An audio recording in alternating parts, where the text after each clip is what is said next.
எல்லாருக்கும் எனக்கும் பாருங்க பார்த்துக்கிட்டேங்கிறது உங்கள் பிரக்ருஷி ஹோம் மேக் சேனல். லீவ் விட்டாச்சு, அதனால் டெய்லி எங்கள் வீட்டில் ஈவினிங் ஸ்நாக்ஸ் ஹெல்த்தியாக போகுது. அது மாதிரி நீங்களும் வீட்டில் ட்ரை பண்ணுங்கள்.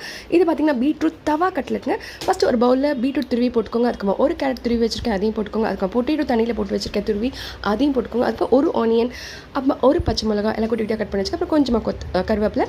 அதுக்கப்புறம் மாவு பார்த்திங்கன்னா 2 டீஸ்பூன் அரிசி மாவு, 2 டீஸ்பூன் கடல மாவு, 1 டீஸ்பூன் மைதா மாவு, அதுக்கப்புறம் கொஞ்சமாக கரம் மசாலா, அதுக்கப்புறமா தேவையான அளவு உப்பு, அப்புறமா கொஞ்சமாக ஓமம்.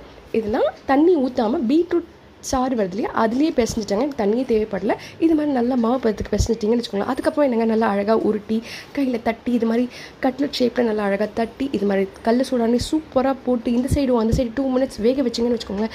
சூப்பரான தவா பீட்ரூட் கட்லெட் ரெடிங்க. இது மாதிரி பசங்களுக்கு செஞ்சு கொடுங்களேன், நமக்கு ரொம்ப திருப்தியாக இருக்கும். பசங்க பீட்ரூட் எடுத்துக்கிறாங்க, கேரட் எடுத்துக்கிறாங்கன்ற இதில் பீட்ரூட்டை எப்படி செஞ்சாலும் சாப்பிட மாட்டேங்கிறாங்கன்னு நினைக்கிறவங்க இது மாதிரி ஒரு வாட்டி ட்ரை பண்ணுங்களேன், தட்டு காலியாகவே தெரியாது.